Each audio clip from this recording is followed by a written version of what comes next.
Good afternoon, everyone. It doesn't feel as cold in here today as usual. To talk to the authorities about that.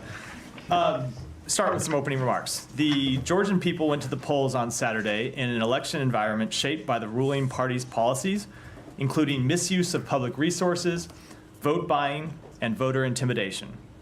This contributed to an uneven playing field and undermined public and international trust in the possibility of a fair outcome. We join calls from international and local observers for a full investigation of all reports of election-related violations and urge respect for the fundamental freedoms of expression and peaceful assembly. We encourage Georgia's governing officials to consider the relationship they want with the Euro-Atlantic community, rather than strengthening policies that are praised by authoritarians. More than 80% of the Georgian people want to see the country integrated into the EU and NATO. The Constitution of Georgia, proposed and backed by the current governing party, stipulates the pursuit of membership in these Euro-Atlantic institutions. All parties campaigned in support of this goal, but the governing party has adopted measures inconsistent with that course. The Georgian government can recommit to its democratic Euro-Atlantic trajectory by respecting the rule of law, addressing deficiencies in its electoral process, withdrawing and repealing anti-democratic legislation, and undertaking significant effort on outstanding EU accession reform recommendations. We have consistently urged the Georgian government this year to walk back its anti-democratic actions and return to its Euro-Atlantic path. We do not rule out further consequences if the Georgian government's direction does not change. With that, Matt. Okay, thanks. So you're not a big fan of how it turned out or the process? We want to see the process investigated. We've noted the irregularities and the calls from local and international officials to see a full investigation, and we join those calls. Does that mean that you take issue with the results? We are not. But don't have a final assessment. So we don't have a final assessment on the results now. We want to see as they have been characterized. We want to see an investigation by various people, including non-Georgians. We want to see an investigation take place. Before going to the Middle East, can I just ask you very briefly if you guys have any response to the Iran's execution of a California resident? So I saw those reports just before I walked in here. I don't have a specific reaction to that report. I want to be able to find out more about it. But we have long made clear that we oppose the way Iran carries out executions, often in a way that fundamentally violates human rights, in a way in response to actions that are fundamental human freedoms. Okay.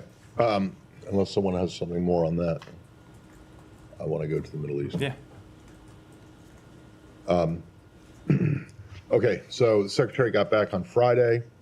As he was flying back, Israel was beginning its retaliation, began and finished its retaliation, well, maybe finished its retaliation against Iran. I'm wondering what you can say, one, about that, and then two, about your efforts, such as they are, to try to get ceasefires for both Gaza and Lebanon. Yeah, sure. On the first, so as you heard us made clear, starting on October 1st, when Iran launched its unprecedented ballistic missile attack, 200 ballistic missiles launched from Iran at the state of Israel. Israel had a right to respond to that attack. We supported their right to do so. They responded on Friday night. We believe this should be the end of the matter. As you know, because we talked about it quite publicly, we were communicating with them for nearly 4 weeks about the nature of their response and making sure that their response should be one that would be proportionate and would not in any way lead to further escalation. We believe that was the nature of the response, and that Iran should not respond in any way.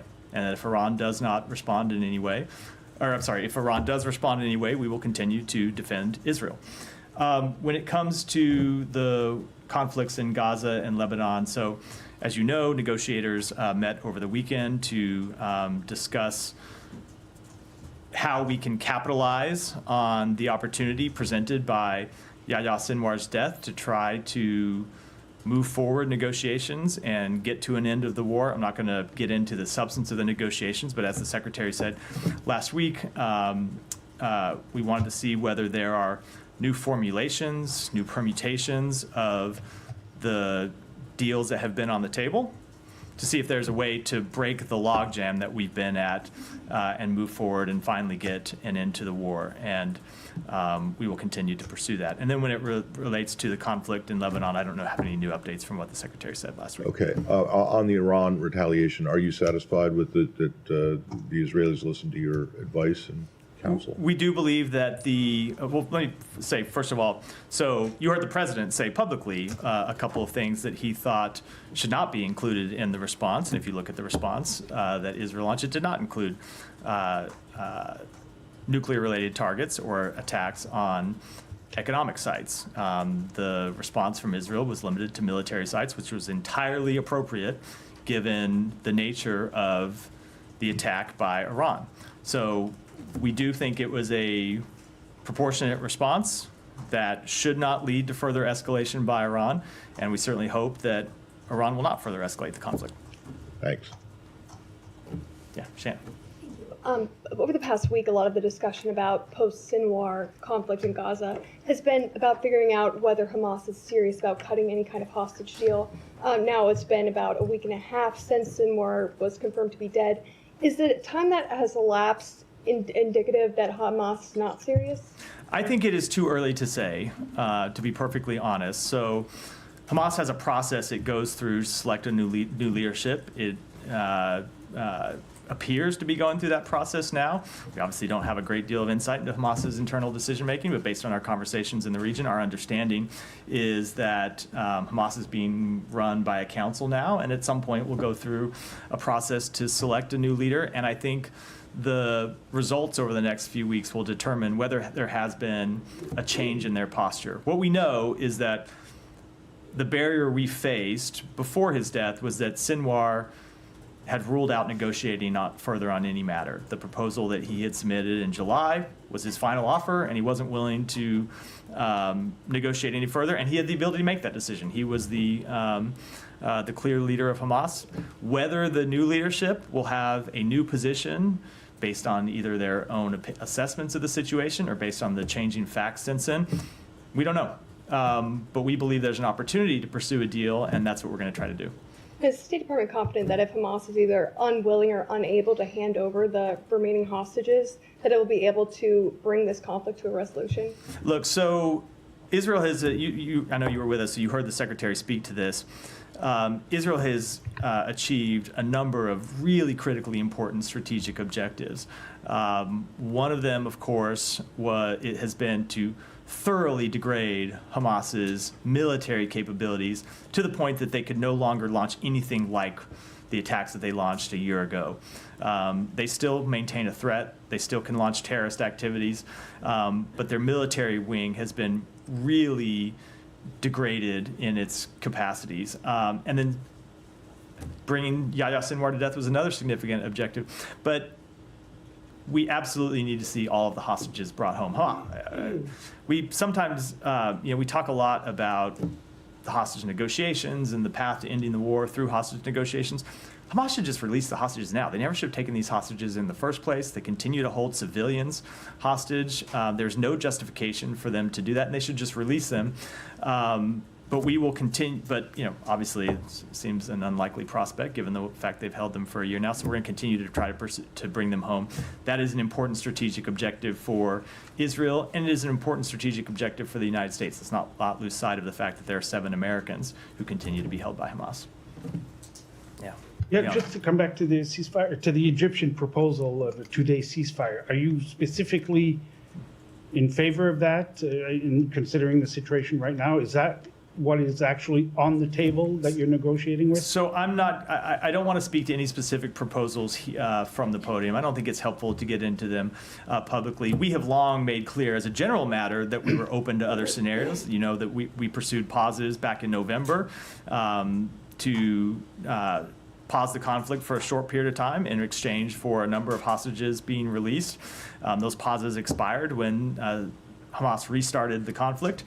So we've always made clear that we are open to different types of arrangements, and we want to look at different types of arrangements and see if there are any possible. But ultimately, we have two major overriding goals here. One is to bring the hostages home, and the other is to end the war. And those are the two things we are trying to pursue in our negotiations and in our conversations with other officials in the region. And I have a follow-up, but Yeah. it's not related to the ceasefire. Sure. The Knesset is examining a legislation that would ban UNRWA in work, that would be able to work in Israel and in East Jerusalem. What are your thoughts on that? So we have made quite clear to the government of Israel that we are deeply concerned by this proposed legislation. The Secretary raised this in the letter that he sent with Secretary of Defense, the Secretary of Defense to Minister of Defense Gallant and Minister of Strategic Affairs Dermer a little over 2 weeks ago. As he made clear in that letter, passage of this legislation could have implications under U.S. law and U.S. policy. That remains the case. Look,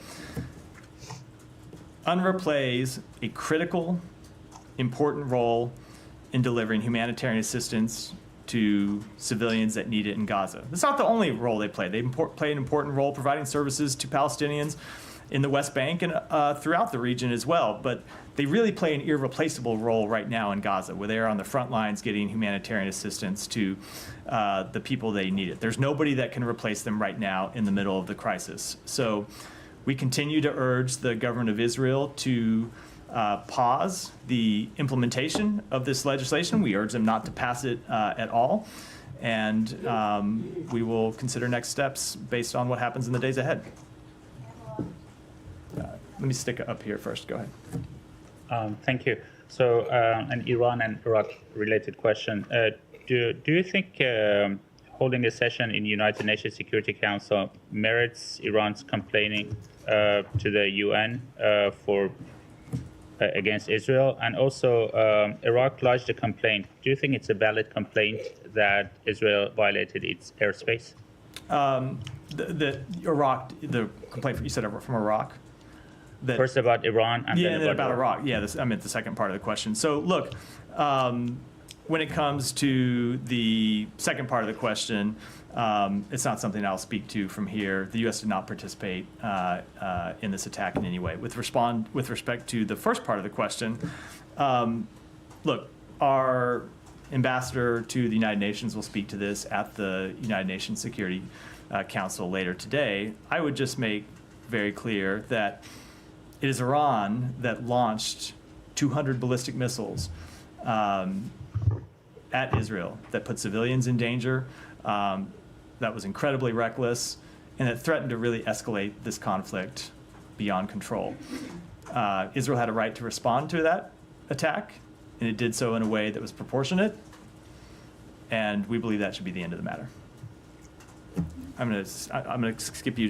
Let's stay in the region before we come to you, Yeah, Jamie. on Northern Gaza, Matt, I know last week it was said the Israeli government told you guys they aren't instituting the so-called general's plan, but what is the U.S. assessment of whether Israel is intentionally carrying out a policy of starvation and displacement in Northern Gaza? So I'll just say what the secretary said. He raised this directly with the prime minister and other members of the Israeli government. They said to us that they are not carrying out the so-called general's plan. I will just say that they should speak to what they're carrying out. We would clearly reject any effort to create a siege, to starve civilians, to wall Northern Gaza off from the rest of Gaza. We would fundamentally reject that in every way. And we've made clear to them that we want to see humanitarian assistance make it to civilians. We want to see civilians protected. And as you know, the Secretary sent a letter to the government of Israel several weeks ago laying out a number of specific steps that we want to see them take to get humanitarian assistance to the hands of people that need it. But the U.S. does not assess that this policy is being carried out in the north right now. So you do not have your own assessment. I'm not going to make an assessment one way or the other. I'm going to tell you that the government of Israel can speak for itself about what they're trying to do. We are watching very closely. And we are making clear to them that they need to let civilians get access to humanitarian assistance. And you said there's been some progress, but not enough. What progress have you actually seen in recent weeks, given that we have seen this catastrophic humanitarian situation only deepen? So we have seen more trucks get in to Gaza. One day last week, there was something like 280 trucks that got into Gaza, which is obviously a significant expansion from the very low levels that we had been in September and earlier in October. We have seen some additional routes opened up for delivery of humanitarian assistance inside Gaza. We started to see them take some other steps when it comes to dealing with the humanitarian agencies. But they have not been enough. They haven't done all the things that we outlined in the letter. The Secretary had a very detailed conversation with several Government of Israel officials last week about the kind of granular actions that letter calls for them to take. And he was very clear in dialogue with you about how best to do that. And we have been engaging in dialogue with him about how best to do that, both through our embassy and through Lise Grande, our special representative, and we'll continue to do that. But the bottom line ultimately is results. And we need to see better results than we see today. And then last question, do you have any specific comment on the Israeli military operations in the Kamal Adwan hospital that we saw over the weekend? I don't. I've seen the reports. Obviously, we want to see hospitals protected, but we do continue to see, without respect to this specific hospital, because I don't have an assessment to offer, we do continue to see Hamas hiding in civilian infrastructure, which is also something that's unacceptable. Yeah. You said you don't want to make an assessment either way. Like, how long will it take you? Or when will you be able to make an assessment on this operation in Northern Gaza? It's been going on for about 3 weeks now. There's reports of 100,000 civilians marooned in these in a few small areas, supplies unable to get in. I'm not sure if they can get out, but a lot of people probably don't want to leave their homes because they're worried about not being able to go back in. So what do you need to see to be able to say one way or the other whether the U.S. supports the conduct of this operation? No, well, I will tell you quite clearly, right now what we're seeing is humanitarian assistance not getting in to the people in Jabalia who need it, and we don't accept that. So if you ask about what we see on the ground, that's one of our assessments, is that the food and water and medicine that needs to get people in Jabalia, they aren't getting it right now, and we want to see that change. Right, and that means, based on what's in the letter, one of the key points of the letter from a few weeks ago is to end the isolation of Northern Gaza, right? So what you seem to be saying right now is, as of now, which is, we're a couple of weeks into a 30-day deadline, Israel is not meeting the U.S. conditions that were set out in that letter. So without getting into any one of the conditions, obviously at this point they're not meeting all of the conditions of the letter. We made clear there were some things that needed to change immediately, other things that would take more time. They have not fully implemented all of the changes that we called for in that letter, and we're going to wait until before we offer a final assessment, we're going to wait till the expiration of the 30 days. It's obviously fair to do that, but we want to see them continue to make changes along the way. And I know you've been asked this before, but so if it does turn out that they haven't met these conditions, which it's not just this kind of passive element of there being bureaucratic hurdles, aid not getting in. This is an active operation that's taking place that's causing the conditions that you're talking about. What is the leverage here? What is the threat? So the letter mentioned that there are various U.S. laws and policies that are implicated by a failure to allow humanitarian assistance to get people who need it, and I think I'll leave it at that. Yeah, Hiba, go ahead. Yes, ma'am. Last Friday, the Israeli targeted a compound where the journalists used to sleep in southern Lebanon, Hasbaya. It was very known that they were hosting only journalists. It was 4 a.m. in the morning, and the journalists were asleep. I asked the State Department, and I had a general response. How are you approaching that, and that you are urging the Israeli to enable free and independent press? But can you please speak? Do you support these kinds of strikes? We do not support strikes on journalists. Absolutely not. Okay. My second question, and did you raise that with the Israeli? So we were in Israel before Friday, so obviously we couldn't have raised with them on Wednesday, something that happened on Friday. Whether we've discussed this specific strike since then, I'll have to take back and check. Thank you.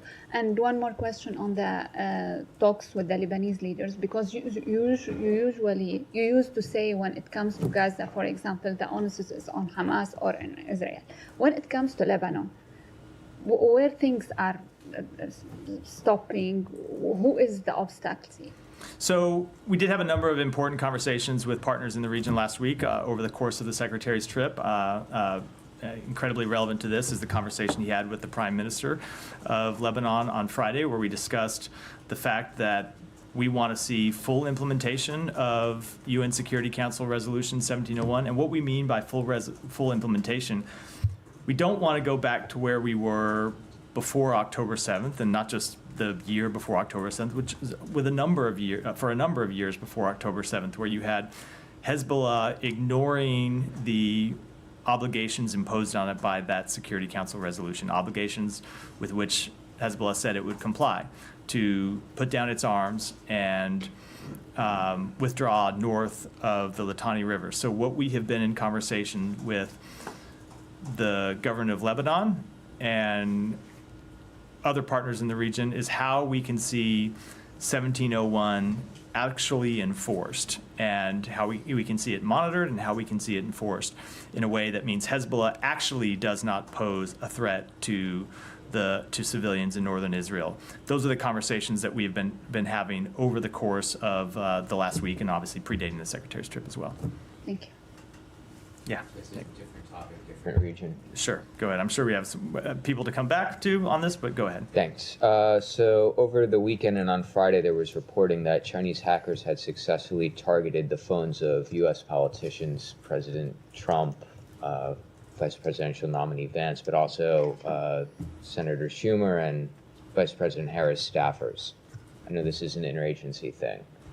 But from the state perspective, has there been any conversations with PRC counterparts about this? And bigger picture, what does this say about deterrence efforts for election meddling? So when it comes to this specific incident, I'm going to defer to my colleagues in the intelligence community and in law enforcement to speak to it. That's obviously appropriate for them to be the ones to comment on any specific incident. I will tell you, when it comes to Chinese hacking and Chinese interference in our elections, the Secretary has made quite clear, as recently as September, when he met Wang Yi on the margins of the United Nations General Assembly in New York, that any attempt to interfere in our election is something that the United States would take with the utmost seriousness. Yeah. Going back to the Jabalia Hospital incident, Yeah. Hospitals are protected under international law. Is it permissible under international law, even if Hamas is using these sites to raid them, to attack them? And why wouldn't that trigger a U.S. red line where the U.S. would withdraw aid to Israel? So I'm not able to get into the full complexities of international law from here. I'm not an attorney. But it is a simple fact of law that hospitals do, in some circumstances, lose their protected status when they are being used to launch military attacks. That's just a fact of international law that has been true for some time. It's not an assessment with regard to this operation or any other, which I obviously can't do from here. What we have made clear is that we want to see humanitarian sites protected. That includes hospitals, it includes schools, it includes other facilities. But we continue to see, as we've seen from the beginning of this conflict, Hamas embedding its fighters inside humanitarian sites, Hamas firing at Israeli soldiers from inside humanitarian sites, and that's an acceptable practice that puts the people of Gaza at risk. And if I could follow up, is it fair to say that the U.S. election is impacting the timing of a potential ceasefire there, because the parties won't necessarily know who they'll be dealing with? I cannot speak for any other party than the United States, and I can tell you that it has no bearing at all on our focus on trying to bring an end to the war. Tom. Just to follow up on Jabalia and this idea of the general's plan as it's reported. I mean, you said just now you're not assessing one way or the other. It's up to the Israeli government to speak to it. But you then said you're not seeing supplies go in, basically, and that is an absolutely fundamental part of this entire idea, is a siege, as it's been presented. And that would make it sound like there is a siege. So you are making an assessment. No, I'm telling you, we're not seeing food and water and medicine get into people who need it there, and we want to see that change. And if I could follow up, I mean, I asked the Secretary this directly, and it was, I mean, part of the question was answered, and you said again you reject fundamentally the General's plan. Was this in Doha? This was in Doha, yeah. I'll try and be a bit more concise. I mean, that plan as it's presented clearly would involve war crimes. So the question is, again, if Israeli soldiers are being instructed to carry out any part of this plan, should they refuse? I'm not going to get into a hypothetical. The government of Israel has said that it's not their plan. Obviously, if any soldier in Israel or any other country is instructed to carry out a war crime, they should refuse to implement it. And I asked the question, I mean, Eren Etzian, who's the former deputy head of the National Security Council in Israel, served under 4 prime ministers, has said that they may be committing war crimes, and if they're instructed to do so, they simply must refuse in this specific case. I mean, you talk generally, but in this specific case. Again, anyone that's instructed to carry out a war crime should refuse to do that. I think that's a fairly inarguable statement. When it comes to this specific plan, the government of Israel has said that that's not their policy, and you should take any further questions about that up with them. Let me try to stay in the region, then we'll come back to others in the front. Go ahead. Okay, thank you, Matt. Behind According to you, an that's AP okay. report last Thursday, France's Foreign Minister Jean-Noël Barrot announced at the Paris conference for Lebanon of $1 billion in pledges for humanitarian and military support to Lebanon. My question to you is, with Hezbollah integrated into Lebanon's government and perhaps the military, and with Lebanon's military unwilling to remove or stop Hezbollah, what measures are the State Department taking to ensure there are appropriate safeguards to prevent this $1 billion all apart from benefiting Hezbollah and Hezbollah? So I would say, first of all, I think the question unfairly implicates a number of actors inside Lebanon who are just as opposed to Hezbollah's influence in the country and are just as opposed to Hezbollah's crimes and human rights abuses inside Lebanon as the government of the United States is. Okay. And the government of the United States, along with other countries, continues to support humanitarian assistance to the people of Lebanon who have done nothing wrong, who have done nothing to bring this conflict upon them.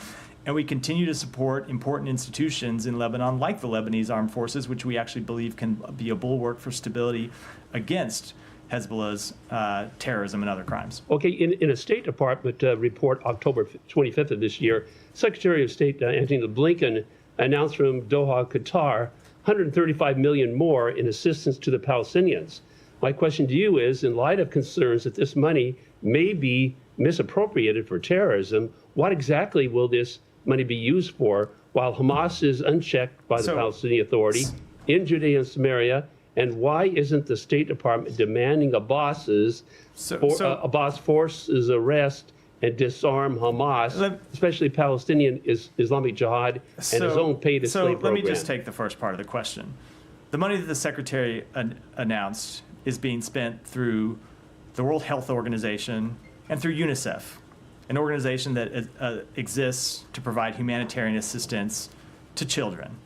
So the suggestion that money spent through the World Health Organization and UNICEF is somehow being used to further terrorism, I think is belied by decades of history. Okay, why isn't the State Department demanding Abbas's force? Let me just move on to one more. Go ahead, behind you. Going back to this proposed bill to ban UNRWA, what do you think about this whole direction of this whole Israel versus UN situation going, like Israel attacking UNIFIL in Lebanon, Israel discussing to ban UNRWA in Gaza, and also Israel, and also Israeli Foreign Minister multiple times criticizing UN Secretary General for asking ceasefire or uninterrupted humanitarian aid flowing into Gaza, which is repeatedly asked by US as well. Look, I think in a number of important ways, the relationship between Israel and the United Nations is not one that's productive and is not one that serves the citizens of Israel well. It certainly doesn't serve the Palestinian people well. And so in a number of different contexts, we have urged the government of Israel to work more cooperatively with the United Nations, particularly to work more cooperatively with the United Nations humanitarian organizations that are delivering humanitarian assistance to people inside Gaza, and we'll continue to make that clear to them that ought to be the case. I don't know, is that something that you would confirm to us, but U.S. ambassador to Israel, there were reports about that he was being in touch with Israeli opposition leaders about this legislation not to move forward, so that Israeli MPs who were actually backing that bill kind of felt under pressure by so-called U.S. interference. So I'm not going to speak to particular conversations with the government of Israel, but we made quite clear in a letter from the secretary from himself and from this podium that we are opposed to the implementation of that legislation, and that there could be consequences under U.S. law and U.S. policy for the implementation of that legislation. So I don't think we could have been any more clear about our position when it comes to this bill. Thank you. All right, Jan, go ahead. Thank you, Matt. On Russia and North Korea, the Russian Ministry of Foreign Affairs warned that there would be a miserable price to pay if South Korea provide weapons to Ukraine and interfered with the dispatch of North Korean troops.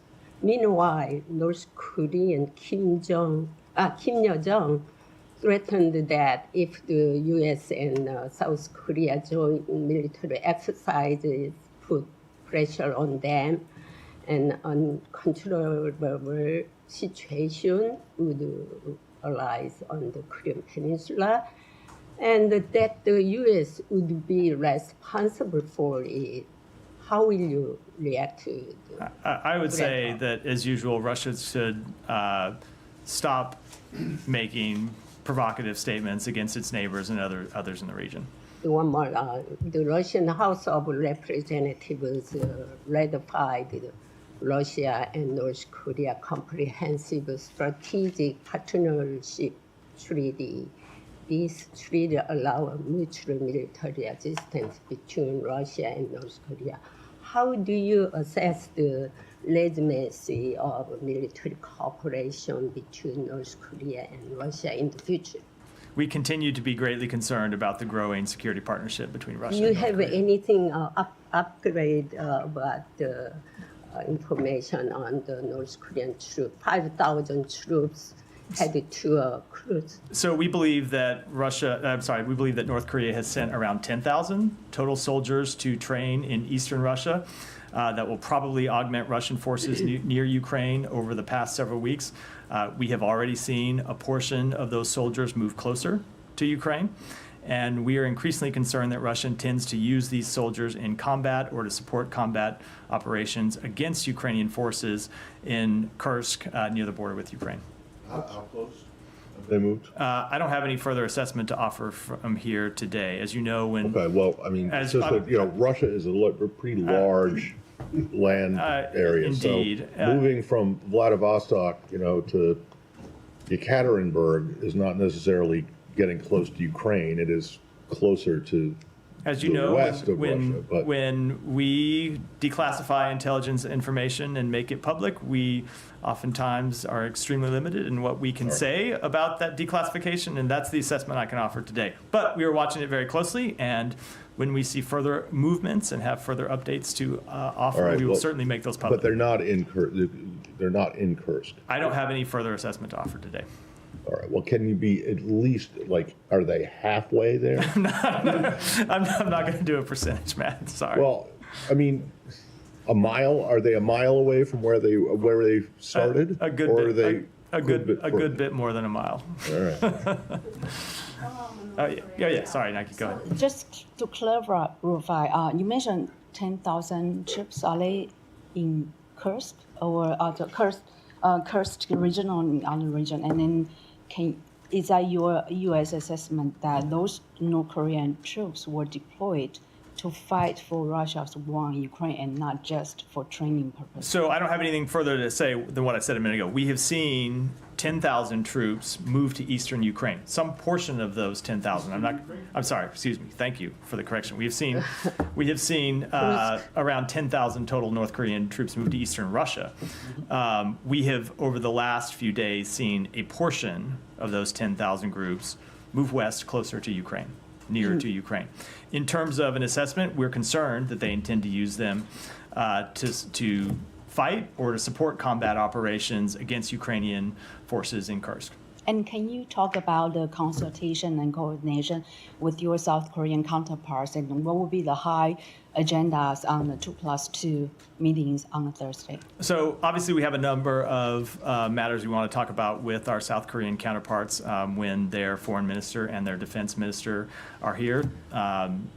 North Korea's expanding relationship with Russia, including this deployment of troops to Russia, will be one of the things, as will a variety of other provocative actions by North Korea over the past few months, as well as our broader commitment to to Indo-Pacific security. And we'll obviously have more to say as we get closer and at the conclusion of that ministerial. Finally, Kirby recently mentioned that the U.S. will communicate with the Chinese officials on their take about the deepening ties between North Korea and Russia. Do you have any diplomatic communication between U.S. and China on this matter? Yeah, and what is the take?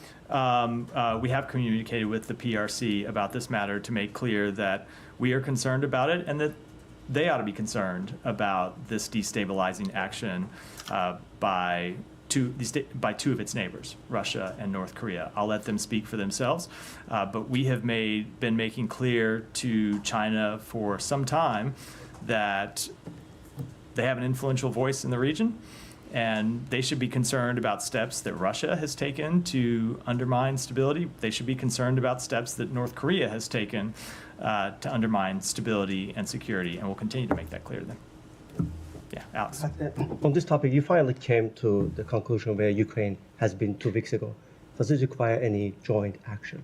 Have you been consulting with the Ukrainians? We have been consulting with the Ukrainians, and we've been consulting with our allies and partners about appropriate next steps, and I'll keep those conversations private. But right now, you're not at the level where it requires action from you, not just a reaction. So we are consulting with our partners. I'm not going to speak to reactions publicly. Thank you. I want to go back to Georgia, if I may. You called on Georgian officials to investigate the violations, but we have the president, last democratically elected official in the country, who said that it's illegitimate and it's part of the Russian operation.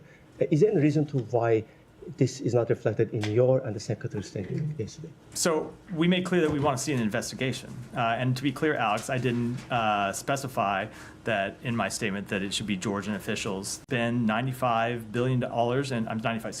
million in assistance to the government of Georgia. We have other assistance that remains under review. And finally, right as we speak, there are tens of thousands of people in Tbilisi outside. They're protesting. They believe that they have been abandoned by the United States. Do you have any message to them? So we obviously support everyone's right to peacefully protest, and we urge authorities to fully respect Georgians' right to peacefully assemble, and we want to see a full investigation of the alleged irregularities in the election.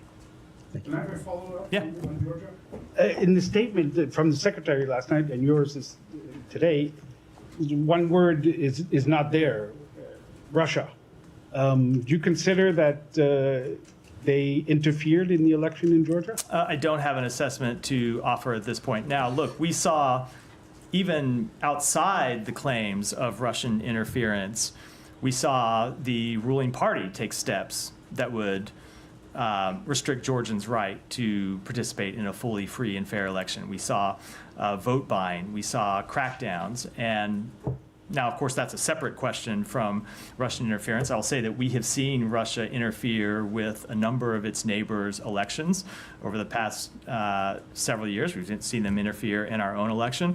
We continue to be vigorous in watching, but I don't have an assessment to offer with respect to this election that was just conducted over So there. you don't want to go as far as to say that? I don't have any further assessment to offer on that question today.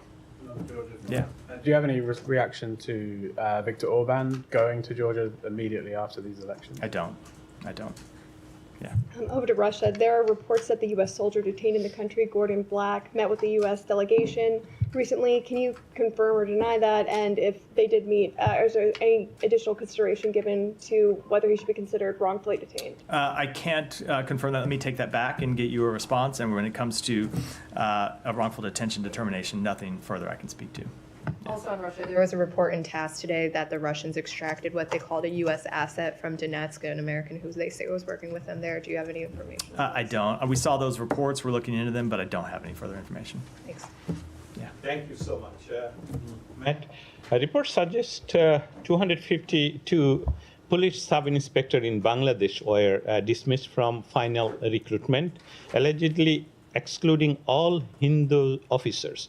Does the State Department have any response regarding religious discrimination in Bangladesh law enforcement hiring process? So I haven't seen that report, but obviously we believe that let me say this. Obviously we would oppose any religious discrimination in any process in Bangladesh or anywhere in the world. How the State Department working with Bangladesh Authority to support inclusive and non-discriminatory hiring practice in public service in Bangladesh? I don't have anything to add to what I just said. Would such cases of alleged discrimination impact U.S.-Bangladesh relationship? So you're asking me to deal with a hypothetical about a report that I have not seen, and I'm going to decline to do so. Thank you so much. In light of recent report that the Bangladesh police are using the Anti-Terrorism Act to arrest individuals associated with the student league, Chhatra League, for participating in demonstration. They recently banned this organization. How does the U.S. view the impact of these actions on democratic freedom and political expression in Bangladesh? What steps might the U.S. consider to support fair political process and civil liberties in the country? We believe that the people of Bangladesh should be able to exercise their fundamental freedoms, including the freedom of expression, the freedom of assembly. We believe that is the case no matter who the ruling party is in Bangladesh, and we have made that clear a number of times from this podium as well in our bilateral engagements. And thank you. Lastly, because we're running short and you've had three, I'm going to move on. Go ahead. A couple of questions. Bangladesh's foreign secretary visited U.S. in the last week of this month. He had exchange with the Deputy Secretary Verma, Under Secretary John Vass, and the Assistant Secretary Donald Lu, also NSC and the Global Anti-Corruption Commission. Do you have any insight to share about these important meetings and how you are reassessing relationship with Bangladesh? I don't have any further readouts to offer. And one more on, according to Financial Times, the Bangladesh Central Bank governor has accused tycoons linked to the former administration of Sheikh Hasina of siphoning 17 billion from the banking sector during her rule. It's being called the largest bank robbery case in the history. How can you help recover this money and hold those responsible accountable for a global perspectives? And by the way, today is my last day in this briefing room as the Bangladesh interim government offered as ambassador role, and I accepted it. And after the paperwork, the foreign ministry will post me in somewhere. So I'm thankful to you and all of my colleagues during my last 10 years journey in this briefing room as correspondent. Thank you. Thank you. And with respect to the question, I can't speak to the veracity of that report, let alone what any implications of it might be. But congratulations. Go ahead. Thank you. Thank you, Matt. Last week, more than 60 members of Congress sent a letter to President Biden urging him to secure some guarantees from Pakistani government for the safety of Imran Khan in prison. Do you have any position on that letter? Only that we've received it. We'll respond in due course to the members. Sir, after the day after this letter, the United States Deputy Assistant Secretary for Democracy and Human Rights, Monica Jacobson, met with the Federal Secretary of Pakistan on Human Rights, Aladdin Khwaja, in Islamabad to discuss human rights. And I don't know, it's a coincidence or what. Next day after that meeting, Imran Khan's sisters and his wife were released from the prison. And Imran Khan's supporters claim that it is because of Biden administration. Did this administration play any role in the release of political prisoners in Pakistan? So all I will say about that is that the Deputy Assistant Secretary in that meeting emphasized the important role human rights, support for a vibrant civil society, and strong democratic institutions play in our comprehensive U.S.-Pakistan relationship. So no role played. Thank you, Matt. On Iraq, per an agreement with Washington, Iraq airspace is protected by the United States. So while Iraq is filing an official letter of complaint to the United Nations Security Council for breaching its airspace, do you take Iraq's concern into consideration? So first of all, I'd say that's not an accurate representation of the system. Iraq is a sovereign country. It controls its own airspace. The United States does not control Iraqi airspace. The U.S. Strategic Framework Agreement outlines our bilateral relationship with the government of Iraq, and it does not address any questions of airspace, which are left to the government of Iraq to determine. And lastly, did your force in Iraq and Kurdistan region have any role, whether for logistics or for consultation? The U.S. did not participate in this attack. Okay. Go ahead. Thank you, Matt. Next, sorry. No, go ahead. Drag you back into the Middle East for a couple minutes. You mentioned Hamas trying to regroup in Gaza, establish its leadership. I mean, its head sits in Qatar, Khaled Mashal. Is there no pressure being brought to bear on Qatar as a major U.S. ally to push Mashal into a deal? Let me tell you about our conversations with the government of Qatar, because we had one just last week on Wednesday, I think it was Thursday, in Doha, where the secretary met with the emir and the secretary met with the prime minister, who has been a lead mediator in trying to get a deal to bring home the hostages and end the war over the finish line. What we have seen from the government of Qatar since the immediate aftermath of October 7th is an intense focus on doing everything it can to reach an agreement that would get the hostages home and ultimately end the war. And they continue to stay incredibly focused on that. And the prime minister especially has spent hours and hours and hours, tireless efforts, trying to get that deal over the line. And we appreciate them continuing to do that. They have a channel with Hamas that is productive for trying to reach this agreement. Fact is, it's Hamas that holds the hostages, and so it's Hamas with whom they have to negotiate. And I can tell you the role that the government of Qatar has played is one that we have found extremely appropriate and extremely helpful to the situation. But if someone's sitting in your home, doesn't it make it easier, or at least give you more leverage to negotiate with them? So we have made clear that that is an important channel that exists to communicate with Hamas to try to get these hostages home. But as you heard the secretary say in the immediate aftermath, there can be no more business as usual with Hamas. But it is important that this channel continue to exist because we have hostages, including American hostages, 7 American hostages who remain in Gaza that we want to try to get home. Last question on UNRWA. I'm just trying to gain some clarity. The Biden administration, when it learned of the allegations against the UNRWA staffers, cut off funding. It never resumed it. It may have, you can maybe clarify that, but it never did. Then Congress, by huge bipartisan margin, cut off funding through at least March of next year. So you have 2 branches of the U.S. government who determined that UNRWA was not credible enough, trustworthy enough to continue to receive funding because of the allegations against it. How do you now pressure the Israeli government to facilitate UNRWA's work when the U.S. government in 2 branches doesn't really trust it? That's not exactly what we determined. We determined that we needed to suspend funding while an investigation was underway to look into those allegations. And while that investigation was ongoing, Congress acted to block further funding. You have seen us in recent months come forward and say, we want to see that ban on funding be lifted. And we want the ability to continue to fund UNRWA precisely because of the important work it does. Now, that doesn't mean that there aren't important reforms that UNRWA needs to undertake. We believe there are. We believe that the government of Israel should supply UNRWA with the information it alleges to hold against UNRWA employees. We've seen UNRWA launch investigations under its own regard to look at allegations against employees and gather information. But as far as we're aware, to this date, the government of Israel hasn't supplied any evidence to UNRWA, which they should.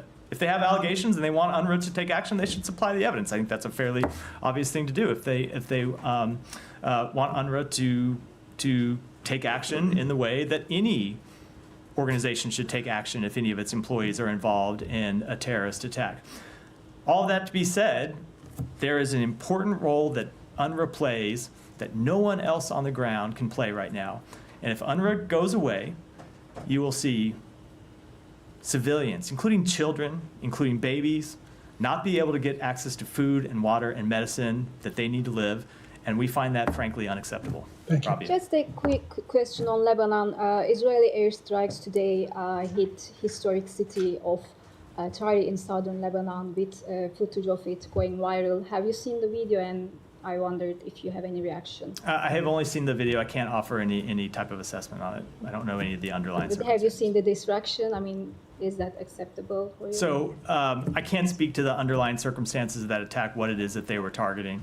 I'm happy to, as we get more information over the coming days, speak to it, but I'm not in the position to do so today. In the back. Yeah.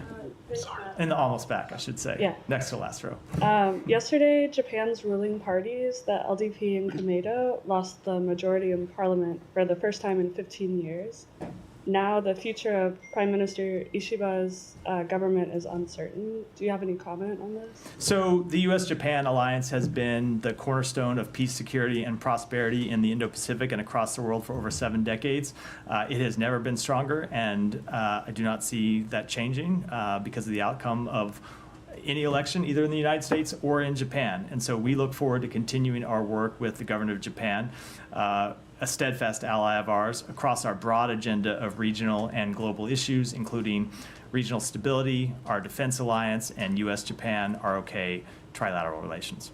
Thank you very much. Thank you very much, Matt. A great U.S. POW, well-respected Vietnam War POW. Mr. James Bond Stockdale also ran for the U.S. presidential elections. He was my teacher for ethics. This question is regarding dedicated to him. So elections are in the swing. Yesterday, the Michigan. I've never heard a question dedicated to someone before. Well, it's your last week. It's your last week before the election, so I want to make it a little more fun for you. Do I have to dedicate my answer to somebody? This answer is dedicated to Matt Lee. Actually, I was dedicating it to him too. Fair enough. So yesterday in Michigan State, a poll was conducted where 60% of the Muslims are voting for President Trump. For last many decades, U.S. elections, Muslim population have mostly voted for Democrats. Would you say it is because of the poor policy, especially with regard to Gaza, that the Muslim population is going to play a Let me just stop you there. I'm not going to dedicate the answer to anyone because it's not a question I can answer. I think you well know. You're proud of your Gaza policy? I think you well know when it comes to U.S. elections and what happens in U.S. elections, that is not something that we ever comment to from the State Department. Okay, just one more question. Your donut answer was very popular in Pakistan. Millions of people viewed that answer of yours about the donuts. So 2 days ago, in front of the Supreme Court, there was a monument constructed where the former Chief Justice, regarding whom the donut question was dedicated to, was built. Now, that monument is being called as a graveyard by several leading journalists in Pakistan. Some of them are calling the monuments as human rights graveyards, some of them journalist graveyards, some of them parliamentarian graveyards. And they are wondering if you would be willing to create something in honor of Justice Ruth, who was a Supreme Court judge of the U.S., in whose memory buildings are painted. Would you dedicate a donut monument in that graveyard just to raise? I think we have escaped the grasp of reality here, and I don't know how to bring us back with an answer that is any way But basically in what my I'm saying is bailiwick as the State Department spokesperson. all the pillars of Pakistan has been ruined, destroyed in the last 2 years while you have been the spokesman, but some of the questions have gotten really great attention, and donut was one of that. I try to give serious policy answers, not be an engagement factory. If you have one more, we'll take it. If not, Yes, please. My last one is about this Baloch, very popular activist in Pakistan, and the Baloch senators who were kidnapped and coerced into voting. So Ms. Mahrang Baloch has said that the way Mr. Akhtar Mengal and the BNP senators were treated and coerced into voting for the 26th constitutional amendment and are now being framed into fake police cases clearly shows that there is no space for parliamentary politics of peaceful activism in Pakistan. Just if you could say anything about that. So maybe. we want to see democracy upheld in Pakistan, including everyone's fundamental right to participate in democracy and exercise their fundamental human freedoms. With that, yeah. Tomorrow, as you may know, is the annual vote in the UN General Assembly condemning the U.S. embargo on Cuba. You were aware of that? I was not tracking this on my bingo card, so go right ahead. I'm just wondering how the U.S. is going to vote this year.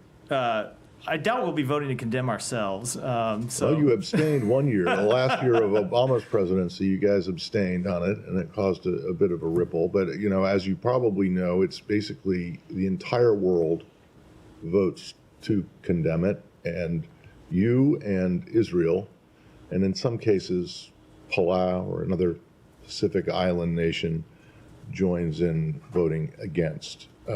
This year, it's most likely just going to be U.S. and Israel. So, do you have anything to say about, you know, this yearly display of isolation on the international stage, at least in terms of this one policy? I'm sure I will tomorrow if the vote takes place, but no, not today. So, okay, thank you. Thanks, everyone.